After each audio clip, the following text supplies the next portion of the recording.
Good evening. I'm Milford Greene, and I'm Director of Clinical Services and Health Affairs at the Sickle-Cell Foundation of Georgia in Atlanta, Georgia. I want to make sure that I say that we are a statewide agency, so it's not just in Atlanta, we're all over the state of Georgia. I want to thank Black Health Matters for arranging this evening and this event for us, and certainly Dr. Rosalind Daniels, who is founding CEO of Black Health Matters, and also Leslie Fontenot for her help in making sure that this event took place. I also want to thank the Sickle Cell Foundation of Georgia, my employer, for the opportunity to be in the sickle cell space and to be able to play a role in this kind of an event. We also want to thank the Sickle Cell Disease Association of America, which is our national and parent body located in the Baltimore, Washington area, and all of the other community-based sickle cell organizations throughout the country who daily work and support the needs of people who live with sickle cell disease. So there's a network of people who do this kind of work, and also our support groups work with those community-based organizations. So we hope that they join us this evening. We thank you very much for being here. As we say at the Sickle Cell Foundation of Georgia, we want to engage you, we want to educate you, and we want to energize you to do something to help someone with this disease live well with this disease.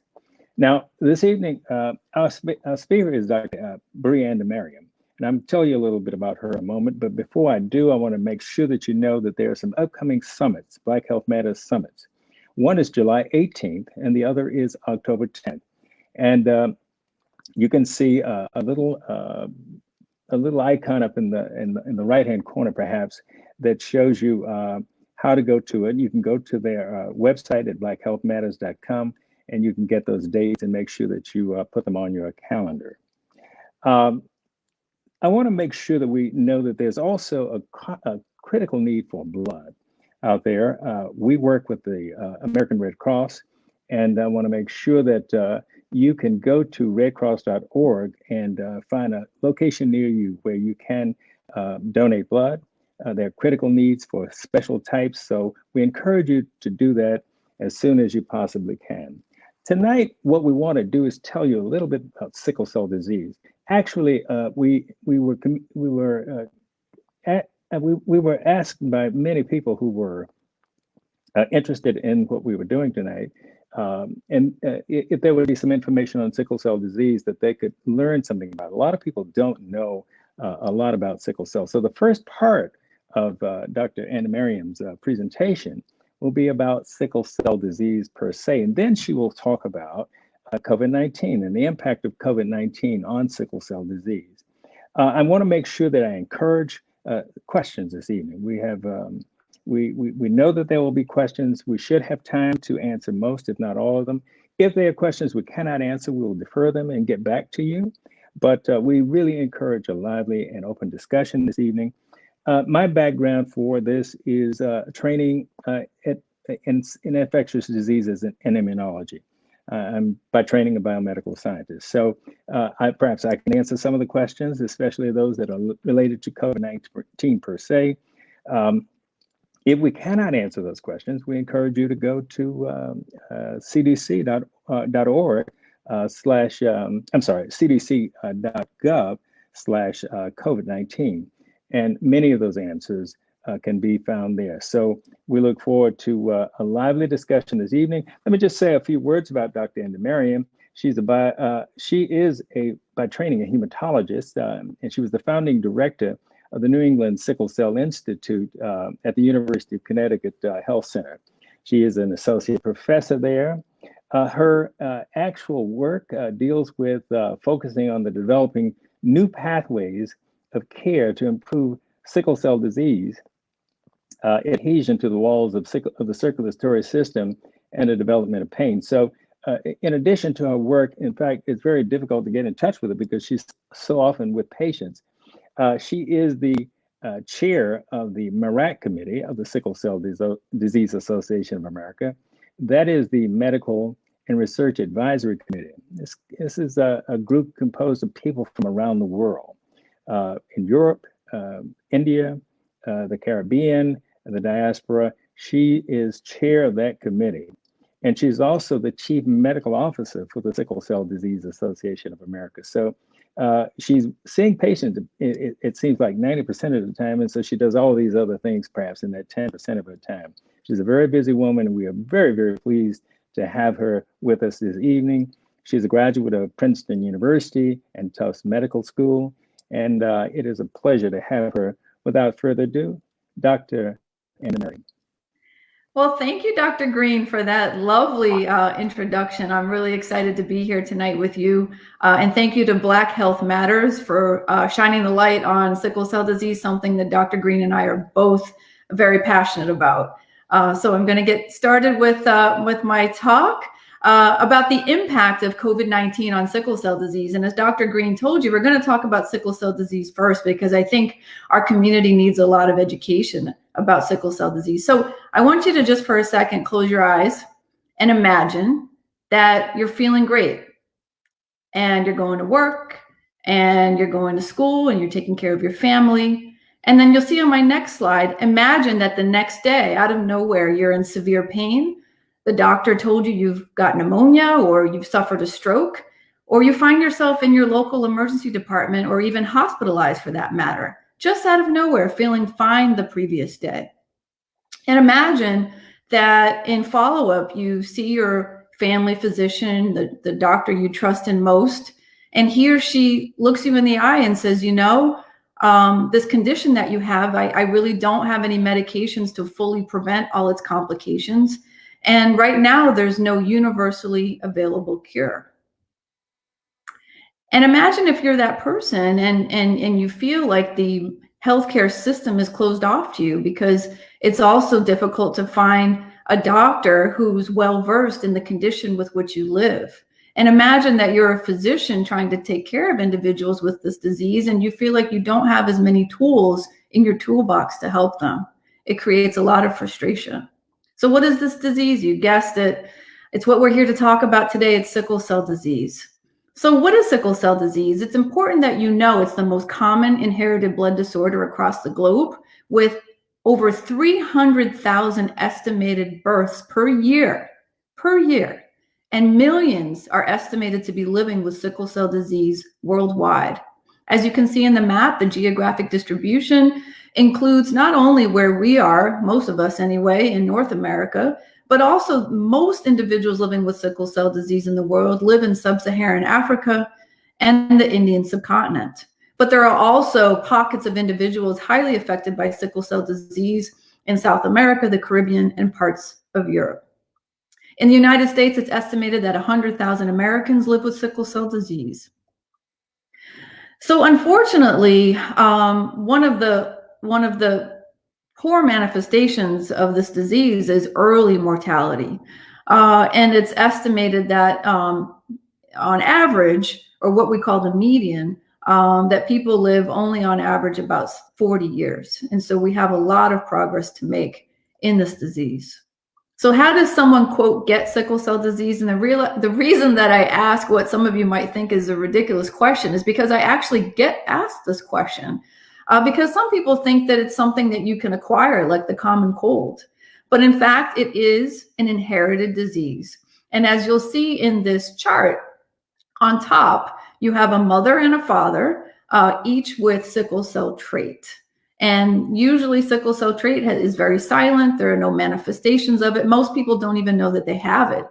But when two individuals with sickle cell trait have a child, they have a 1 in 4 chance with every pregnancy of having a baby with sickle cell disease.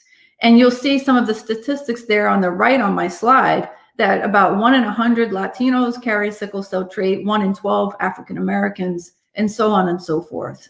And again, most people that carry sickle cell trait are not aware of their status. So it's due to what we call an inherited misspelling. This is a diagram of DNA, and you'll see up top that hemoglobin is appropriately spelled. But in sickle cell disease, there's a change in the DNA, very small change in that DNA, 1 letter, in fact, that really misspells hemoglobin, as you see on the bottom, and that creates all the manifestations of the disease.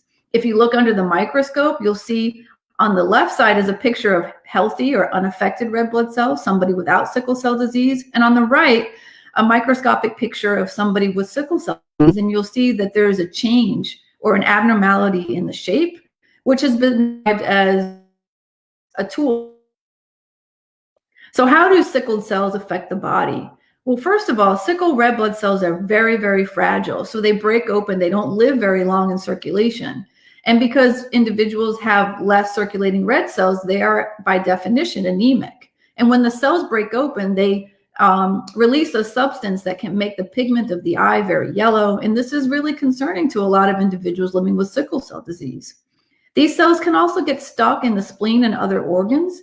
But it's the spleen and the lack of the ability for the spleen to function well over time due to all the cells being stuck in there that leads to profound susceptibility to infection. So people with sickle cell disease have high risk for infection. So the cells can get stuck in virtually any blood vessel. You'll see a diagram of the human body there, and red blood cells in individuals with sickle cell disease can get stuck anywhere. And this leads over time to chronic organ damage. So what are the major manifestations of sickle cell disease? I like to divide this into those that cause morbidity, meaning those that cause a lot of difficulties for individuals living with sickle cell disease, and those that cause mortality or death. So most commonly, morbidity is caused by blockage of blood vessels.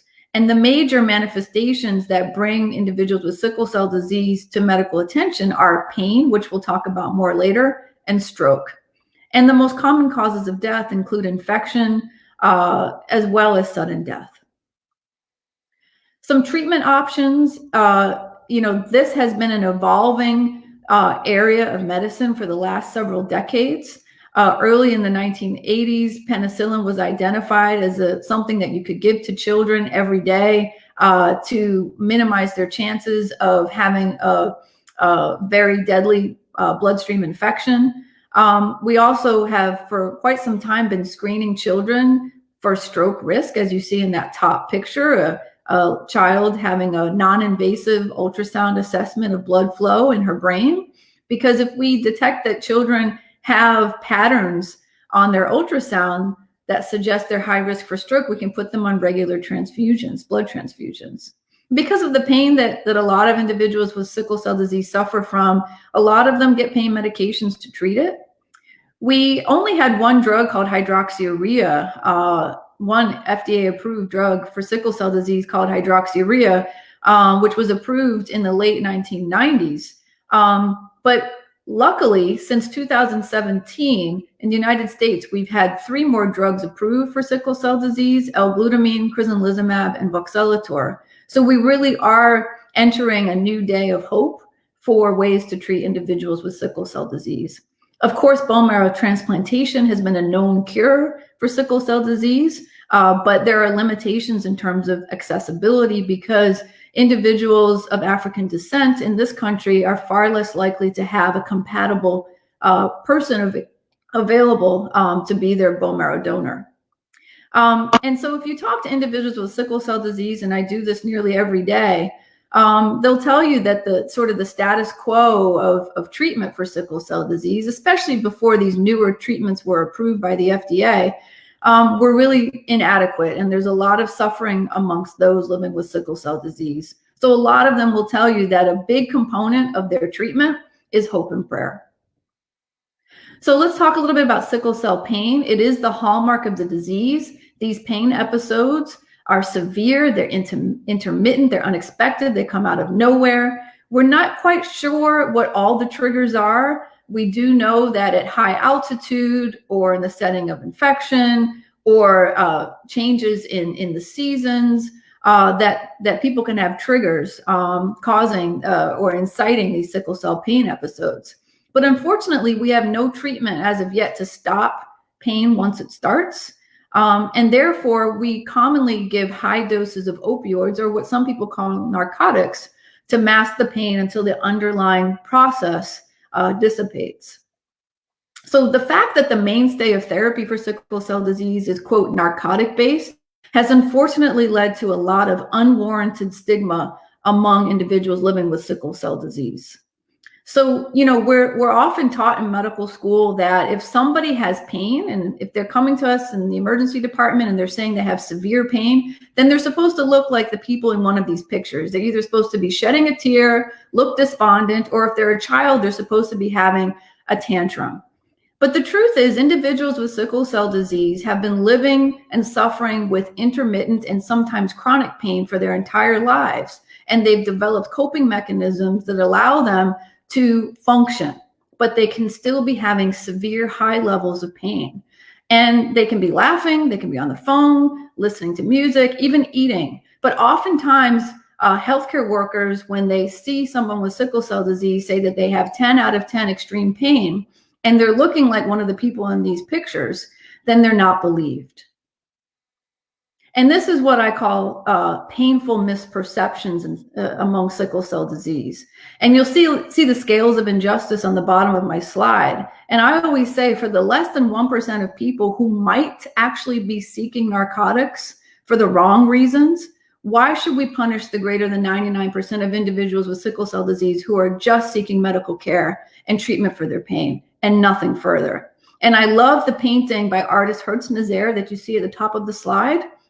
He lives with sickle cell disease, and he's a famous painter, and he loves to express what it is like to live with sickle cell disease through his art.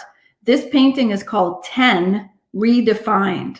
And the reason that he calls it that is because we commonly in medicine ask people what degree of pain they have based on a 0 to 10 scale, with 10 being the worst pain they've ever felt.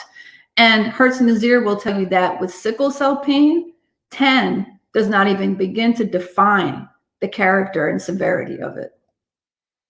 So there are a lot of physicians who are uncomfortable taking care of individuals with sickle cell disease, and that could be a lecture in and of itself.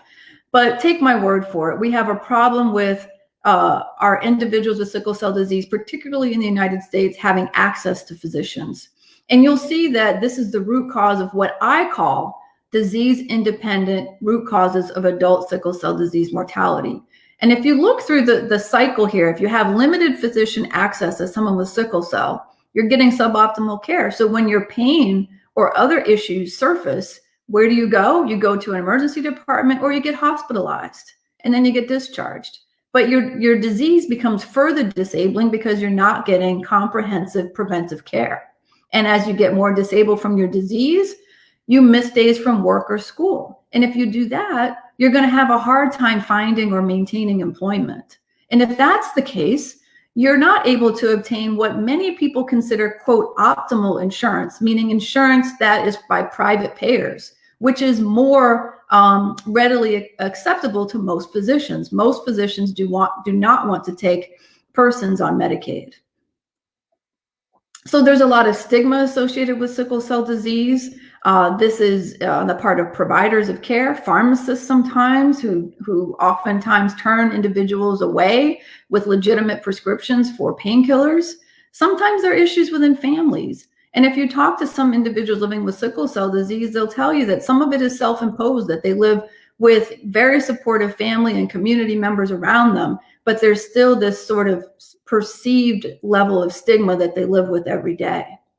And some of this is based in history. I'll show you right here the front page of the Jet magazine in 1958. It was a time to celebrate on the front page, because this was an article about the very first Black stewardess being hired in America, which was fantastic. But in that same edition of Jet magazine, if you look inside, what should have been praised was actually a disaster, because she was terminated due to having sickle cell trait. They were concerned that someone with sickle cell trait, just a carrier of the sickle cell gene, could be at risk for something bad happening while in air travel. And this has never been substantiated.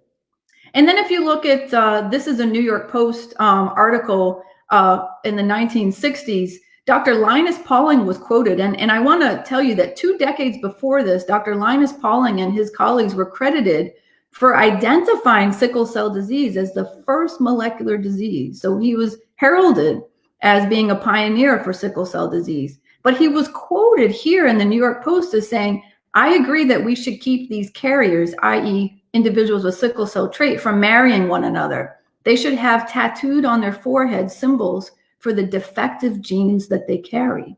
So stigma in popular media here. And then lastly, stigma can sometimes foster silence. People don't want to talk about living with sickle cell disease many times. And it is reported that famous individuals, including Miles Davis and Paul Williams, one of the members of the Temptations, lived with sickle cell disease, but were very rarely open about having sickle cell disease. So that's a little bit of a background on sickle cell disease, which we thought was really important in order for us to impress upon you what are the important factors to consider in the setting of the COVID-19 pandemic. So I'd like to now transition to focusing on COVID-19 and its impact on those living with sickle cell disease. Now, first of all, you'd have to be living under a rock right now to not have heard of COVID-19. But that said, I do want to give you a little bit of background. So it's a new virus. It was first identified in late 2019 in China. And since then, it's had pan-global spread. And many areas of the world have not yet peaked in terms of the number of new cases that they're seeing day by day. There are a lot of medical implications for being a new virus. And what that means is that none of us have ever seen it before. So our immune systems are not able to readily and quickly fight off the infection the way that we would other organisms that we've seen over and over again throughout our lifetime. The knowledge that we have right now about COVID-19 and how it will affect those with sickle cell disease is constantly evolving. So it's really critical that despite hearing this webinar tonight, that you stay regularly informed, and we'll give you some good references to continue to check into later. So sickle cell disease and COVID-19, I show you the map on the left-hand side of where individuals with sickle cell disease live in the United States. And the darker the state, the more individuals with sickle cell disease live there. Now on the right is sort of the early end of March of this year map of where the COVID-19 cases were emerging in the United States. And you can see that these two maps are almost superimposable. So where individuals with sickle cell disease live in high numbers is where COVID-19 has been in high numbers. So this is a real issue. I also want you to know that there are a lot of individuals live in Europe with sickle cell disease, and this has a lot to do with recent migration out of Europe, out of Africa into Europe, and you see a boat filled with Africans going across the Mediterranean Sea in great numbers. And so even though a lot of people don't think about Europe having a lot of individuals with sickle cell disease, it's really not the case. And a lot of us also appreciate that after China, Italy and other parts of Europe started to be the hotbeds for COVID-19 emergence. So the European countries were really struggling with how to handle individuals with sickle cell disease even before we started thinking about it here in the United States. So what do you need to know about COVID-19? Well, first of all, everybody is at risk for getting infected. And African Americans have a higher mortality rate, and that's emerging data that's coming out every day.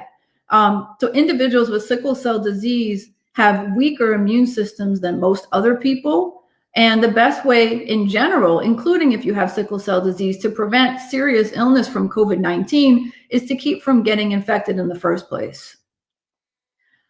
So, the COVID-19 pandemic has really developed sort of a new type of sickle cell disease crisis, because individuals who have sickle cell disease, we recommend, should have very close contact with their healthcare providers. We want to see them regularly. But this has completely conflicted with the COVID-19 mitigation strategies telling people to stay at home so that they don't get infected. So how are you supposed to maintain good close contact with your healthcare provider if you're supposed to stay home? So this has posed logistical as well as on the clinicians' side of things, diagnostic as well as treatment challenges in trying to meet the needs of individuals with sickle cell disease during this pandemic. One thing I'd like to teach you about is something called the acute chest syndrome, and it's very relevant to this COVID-19 discussion in sickle cell disease, because the acute chest syndrome is a very serious potential complication only seen in individuals with sickle cell disease. It's when individuals with sickle cell disease develop a constellation of symptoms that include chest pain, cough, fever, low oxygen levels, and changes to their x-ray that make them abnormal. Now, that sounds a lot like COVID-19 to me, and I think probably to you. And so if you look at the chest x-rays on the right-hand side, the first one is of an individual with sickle cell disease with the acute chest syndrome, and the one on the right is of an individual without sickle cell disease with COVID-19 infection. So it's very hard to differentiate in a sickle cell patient coming in with fever and cough and changes on their chest x-ray as to whether or not they're having COVID-19 versus the acute chest syndrome versus both. And this was one of the primary things that raised our concern as providers of care for individuals with sickle cell disease, as we were worried that superimposed COVID-19 infection on top of the acute chest syndrome could portend very, very poor outcomes, and that it was possible that healthcare providers unfamiliar with sickle cell disease could overlook the fact that COVID-19 positive sickle cell patients also had the acute chest syndrome.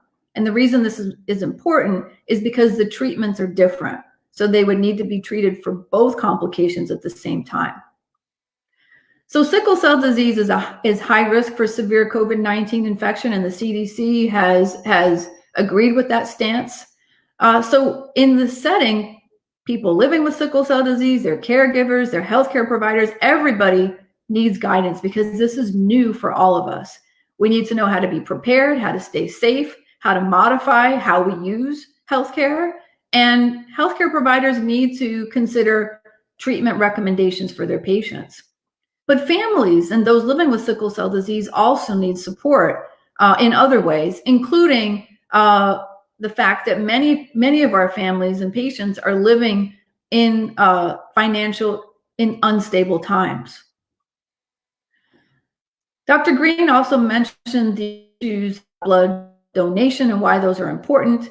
There are a lot of concerns that we will have, if we don't already in some communities across the United States, will have in short order blood shortages. And so this is a major issue in sickle cell disease because so many individuals with sickle cell disease are dependent on blood transfusions, either to prevent a stroke or prevent other complications. So as Dr. Greene mentioned, I'm the Chief Medical Officer of the Sickle Cell Disease Association of America. And as such, I've been working really hard with the national office, the member organizations alike to have a three-pronged approach to attacking the COVID-19 pandemic.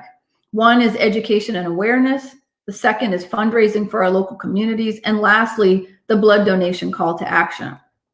So what are we doing to educate individuals and make them aware? As Dr. Greene mentioned, we have the Medical and Research Advisory Standing Committee at the SCDAA, which is composed of the 33 members that you see listed there. And indeed, it is an international body of individuals.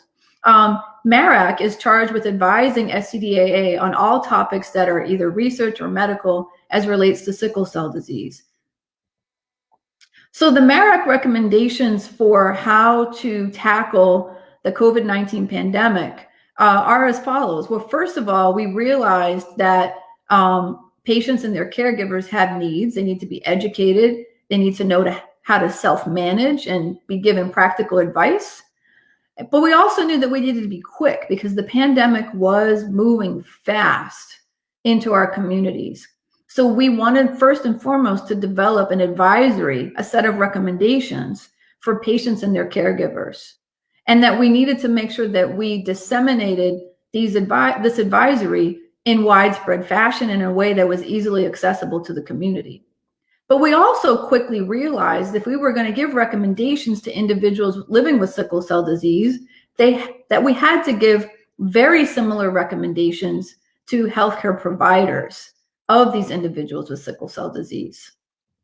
So what we did first was we developed the SCDAA Merrick Patient Caregiver Advisory for patients and their caregivers. And this is just the front page, and we're going to go over a little bit of the recommendations in subsequent slides. You can find this advisory and all of the materials that I reference in this talk at the sicklecelldisease.org website. So this is the front page and looks very similar, but this is the healthcare provider advisory, which is a companion advisory that mirrors what we're recommending to patients. Because we know that sickle cell disease is a global disease, we felt very strongly that we had to translate and adapt the advisories so that we could have widespread dissemination. And we have already translated these advisories into Spanish, Italian, and Arabic. And we have adapted the English version so that it is more applicable to the sub-Saharan African sites. We've been giving a lot of webinars, including this one on COVID-19 and sickle cell disease, to talk about our guidelines and our approach to the pandemic. We've also appreciated that there's an important component to mental health when dealing and living with this pandemic. So on Merrick, we have we are very pleased that we have 3 experts who are all psychologists that are noted in the sickle cell community for their expertise. And just last week, they gave a webinar called Cultivating Calm in the Midst of COVID-19. And they also helped to develop infographics that you see on the right side of the screen that are not wordy, that use pictures to try to convey how best to adjust during the COVID-19 pandemic. And again, these can be found on the sicklecelldisease.org website, as well as a link to the Cultivating Calm webinar.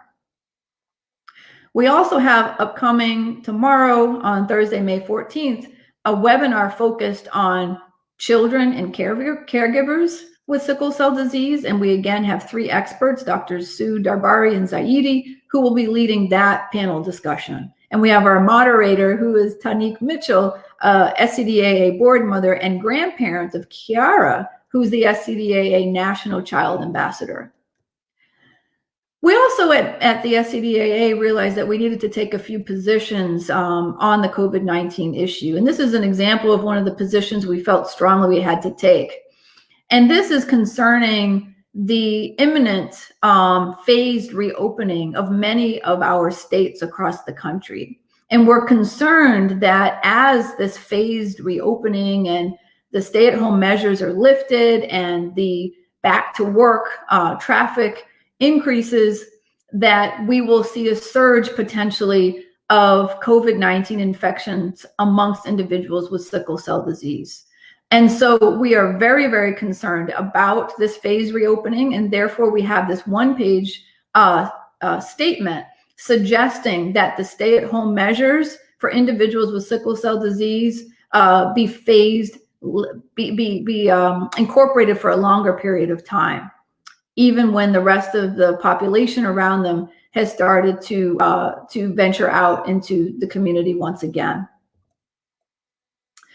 Transitioning to getting support for our communities, a lot of our sickle cell communities have been hit hard economically during the pandemic, and the SCDAA launched the COVID-19 Emergency Fund. And within just a few days, we surpassed our $100,000 goal.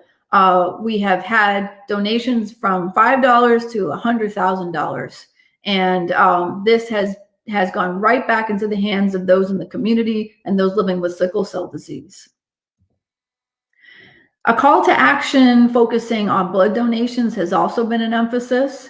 And so we have made pleas with Congress. We have also joined in partnership with the American Society of Hematology to ensure that access to available blood continues from the national blood banks for individuals with sickle cell disease. And we're sending out e-blasts and encouraging our community members to encourage those in their local communities to donate blood. So if people are otherwise healthy, we encourage them to safely donate blood in their communities because individuals with sickle cell disease really need it.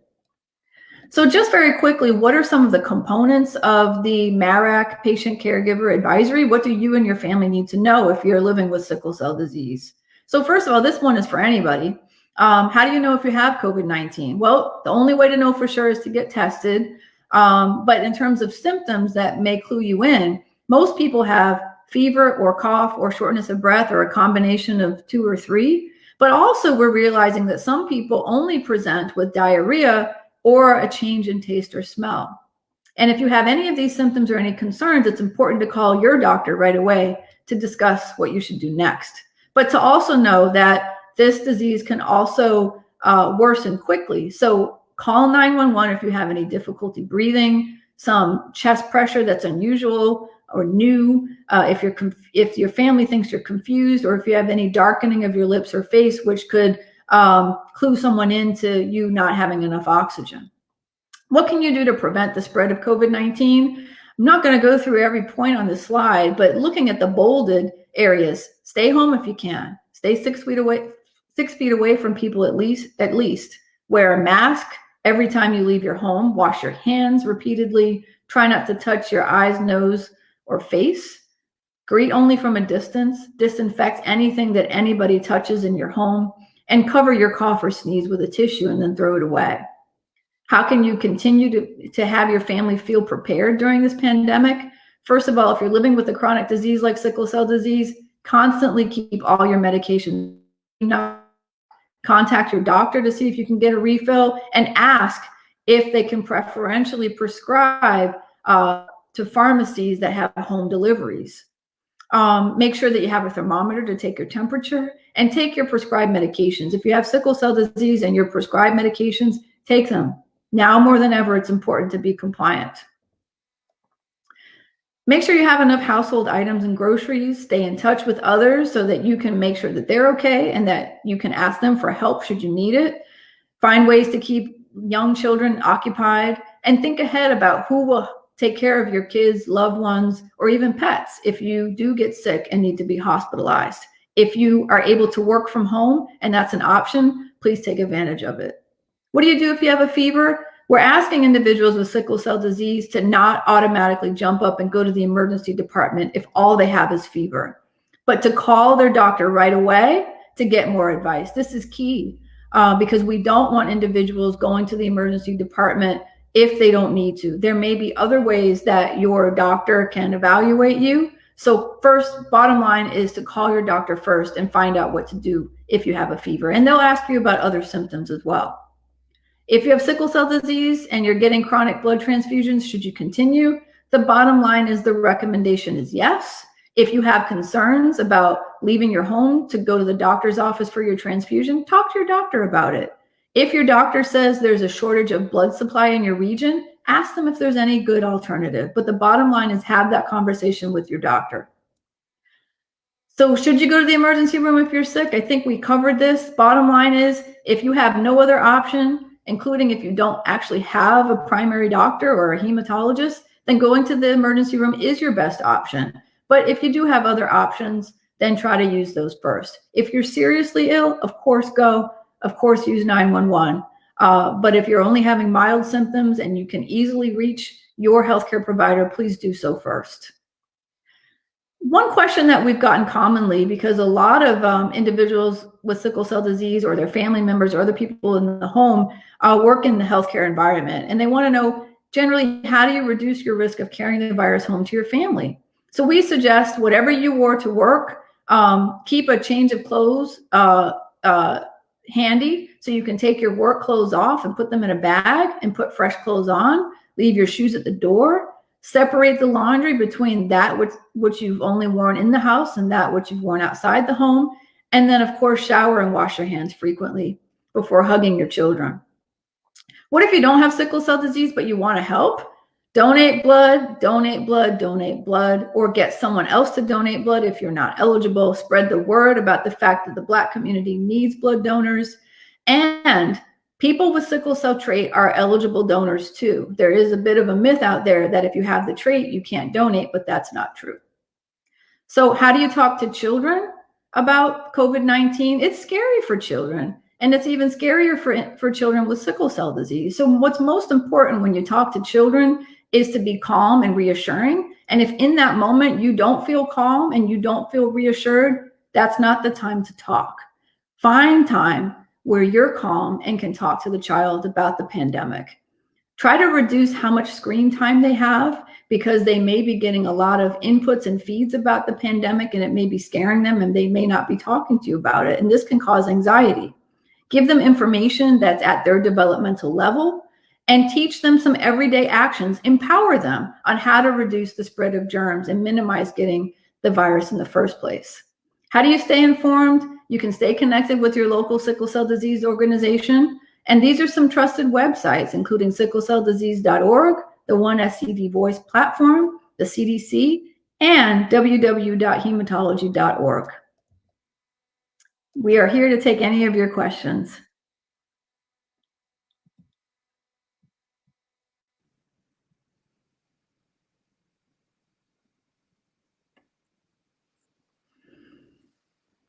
Thank you very much, Dr. Andemariam.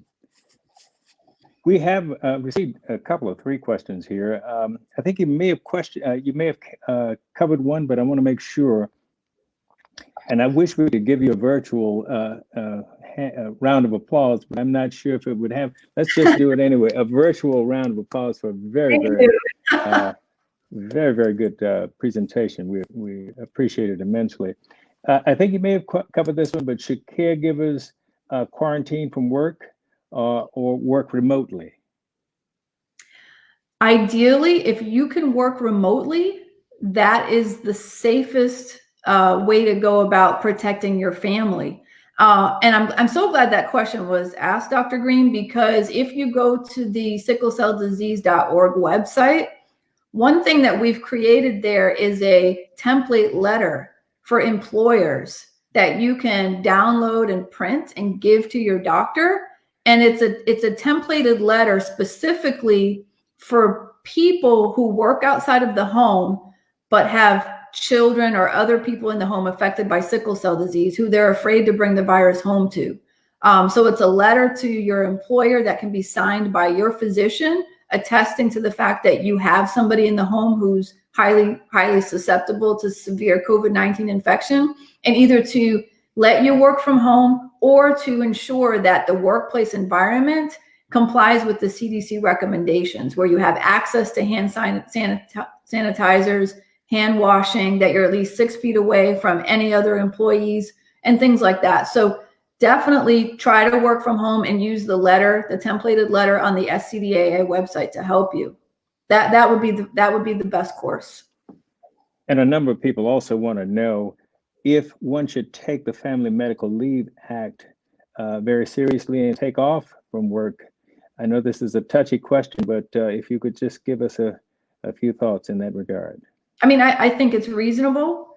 And certainly if I had a child at home with sickle cell disease, or if my spouse or a parent had sickle cell disease, and I was worried about bringing the virus home to them, then I think it would be a good utilization of any entitlements that anyone has. And FMLA may be a good one.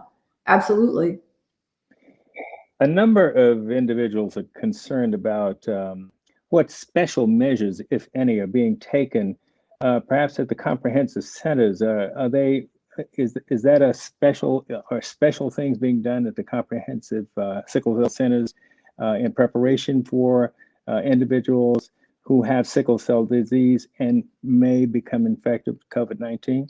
Yeah, so I mean, the comprehensive sickle cell centers are probably the best place to go and get your care generally, if you've got one close by.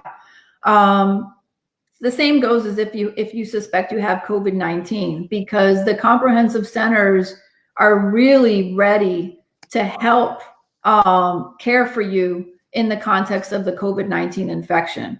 So the sickle cell specialists know how to differentiate COVID-19 alone versus COVID-19 and the acute chest syndrome that I talked to you about. So I think, that's important. Additionally, what's important to know is that the sickle cell centers across the US are pretty much aligned with the stay-at-home measure that Merrick has recommended, and that, the CDC has recommended, meaning that the sickle cell centers are going to make it easy for you to still get your ongoing care. And that's through the adaptation of practice from sort of face-to-face encounters to encounters that are over the phone or over video, telemedicine.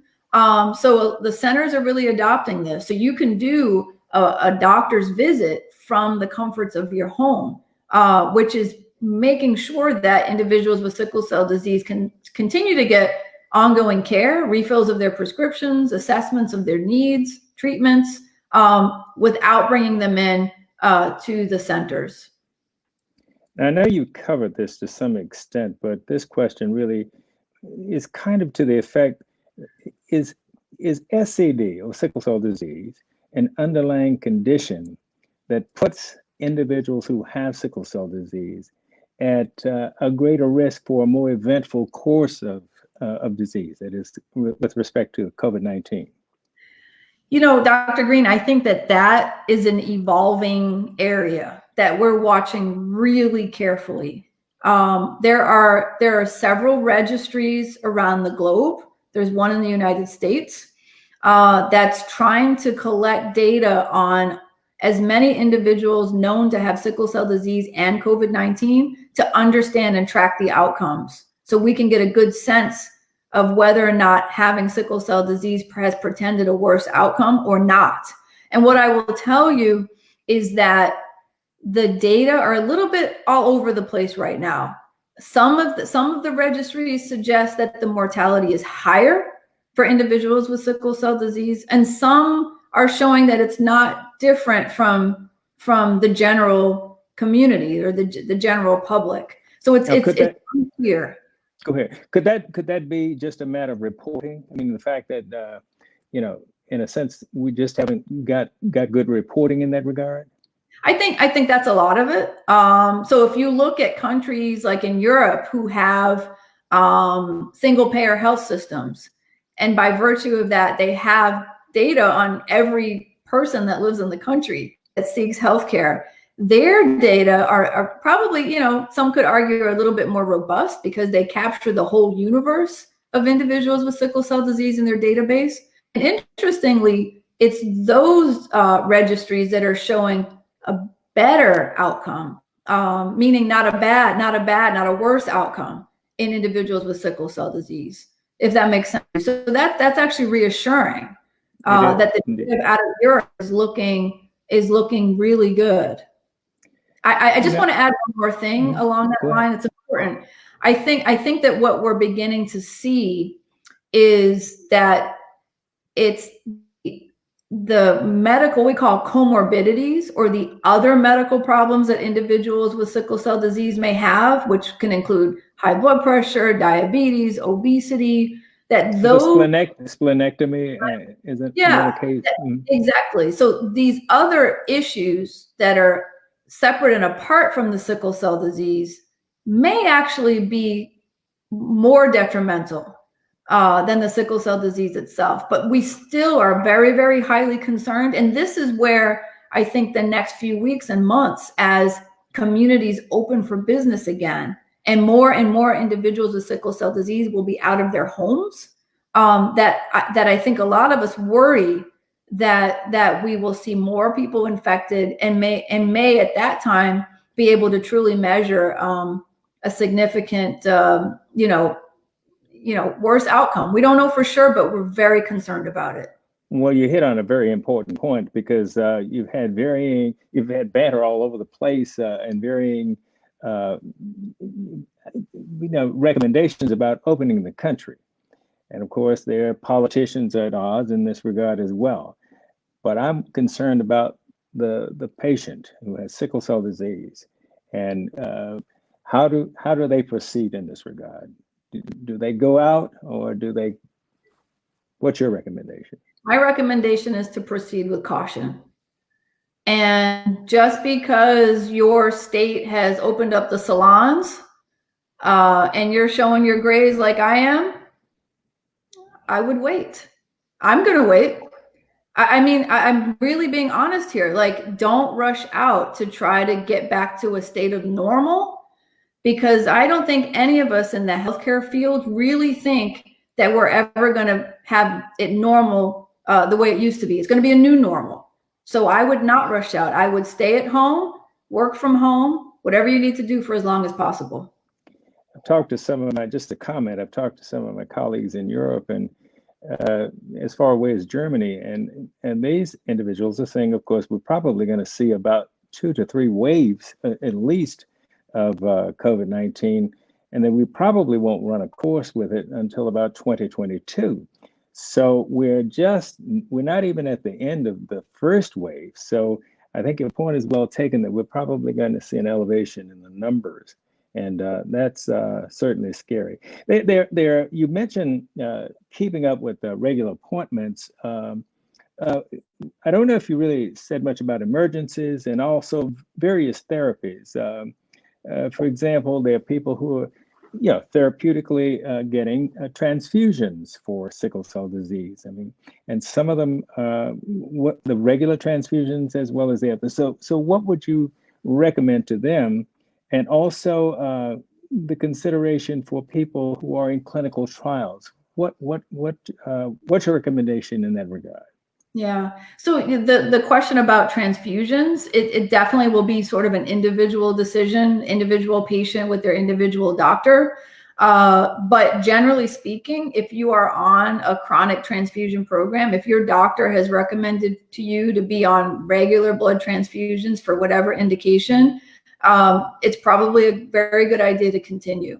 But you need to have a conversation with your physician about that. And if for some reason, it's not deemed to be safe enough, or there are shortages to the blood supply, then you need to talk to your doctor about, are there any alternatives? In terms of clinical trials, you're right, Dr. Greene, we are living in a time where there are just so many clinical trials available for individuals with sickle cell disease. And that's how we got those 3 new drugs FDA approved in the last couple of years.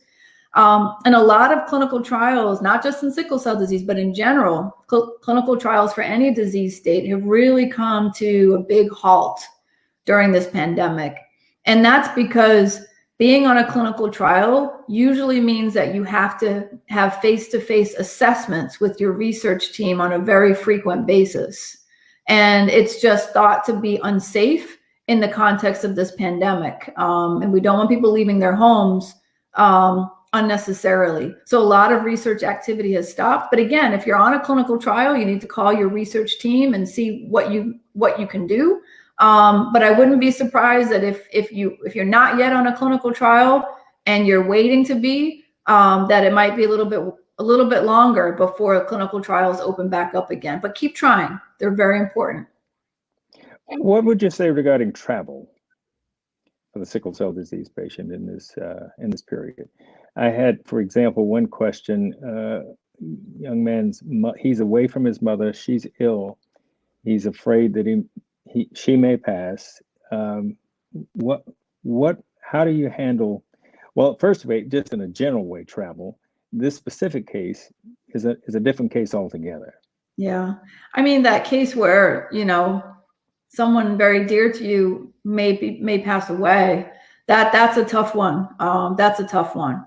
Yeah, because this person is in a bubble. This person is now living in a bubble. Is going to leave that bubble, and is going to encounter service stations, businesses along the way. Yeah, all those kinds of things. Yeah. So I think that as much as you can maintain that bubble while traveling, the better. I do know some people who live in homes that are bubbles, like quarantined homes, where everybody has sort of hunkered down, and they only visit other families who have been hunkering down as well, meaning that all their groceries are delivered to the home. Nobody's working outside of the home. Kids aren't going to school. So those are relationships between friends and families among individuals who you can trust have not been out and possibly have gotten infected with the virus. So those are some strategies to try to blend some bubbles. If you're driving in your own car, that should be safe. If you need to stop and get gas, I have people who've told me they've asked friends who are otherwise healthy and young and at lower risk for severe COVID-19 infection to actually meet them at the gas station, and they'll pump the gas for them while the person who's more at risk sits in the car and stays in the car. So there are strategies, but you have to use your resources, family, community, friends, to help you out. This is a time to be really creative. But if you can stay at home and maintain that bubble as long as possible, that's what I recommend you do. One question, probably about our last question. Where can one go to donate blood? So there are a lot of blood donation centers around the United States. You mentioned the Red Cross. There are lots of others. There's the New York Blood Center, Rhode Island Blood Center. I mean, you name it. You just have to Google it. So if you can call or go online and find out which blood banks are closest to you. And I'm telling you that blood banks have organized ways to make donation as safe as possible. They are implementing the use of masks for everyone, protective gear. They're keeping individuals at least 6 feet apart. So they're making it as safe as possible. And this is going to be really important, not only for individuals with sickle cell disease, but all Americans who need blood transfusions, even if it's just for something as an accident. So any of us can be in an accident at any moment and need blood. Yes, they were down at least a couple of 100,000 units just a very short time, a while back. So I'm sure that supply is there's an even greater demand for very little blood out there. One of the things I'd like you to just speak to is the need for people to consider giving blood on a regular basis. One gives blood and says, I feel good, I've given blood. Is this something that people should consider doing on a regular basis? How often can they do it? Those are questions I think would be worthwhile answering here. Yeah, I think if people can incorporate regular giving of blood into their lifestyle, into just what they do and the way that they give back to society, that I can't think of a more noble thing to do. The regularity will kind of depend on what your blood levels are and what type of cells you're donating, because there are a couple of different types of cells that can be removed from your blood, not just red blood cells. It'd probably be just a few times a year, maybe, I don't know off the top of my head, maybe every 3 to 6 months or so, someone could donate blood. So if you're young and healthy and you meet the eligibility criteria, I'd say make it part of what you do on a regular basis. I guess we could close with this question. Is there anything that's changed? We've done this kind of interaction with audiences before, and we haven't done one since about April 7th.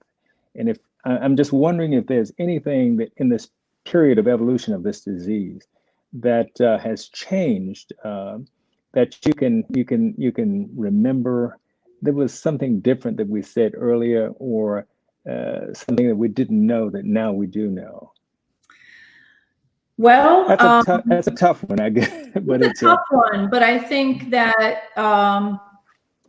for the Black Health Matters audience, I think what is important and what has emerged since we last did this a month ago, Dr. Greene, is the increased mortality amongst African Americans in our country. That has emerged, and that is a major concern. And this is independent of sickle cell disease. This is all individuals of African descent in this country seem to be at very high risk for severe manifestations and increased rates of deaths associated with COVID-19. And we have got to get to the bottom of that as a community. I suggest that any of the listeners out there who are African American, if you have any comorbidities like high blood pressure, obesity, diabetes, heart disease, that you take care of yourself right now, that you lose weight, that you try to exercise, that you try to eat right, that you keep your sugar where it needs to be, keep your blood pressure where it needs to be, because the healthier that you can maintain yourself, the better your outcome is likely to be if you get infected with COVID-19. So this is the time to get real about your health, now more than ever. Eat well, rest well, all of those good things are very important now. Well, I think we're about at the end of our presentation. Let me just say that I want to thank very much Black Health Matters. I want to thank the Sickle Cell Disease Association of America, the Sickle Cell Foundation of Georgia, and all of the CEOs therein and founders. It's been a pleasure meeting this audience. If there are more questions related to what we've talked about this evening, we would be pleased to have you send those communications. Again, thank you, Dr. Andemariam, for a very, very special presentation. We appreciate it immensely. Thank you. Thank you, Dr. Greene. Thank you. Good night. Good night.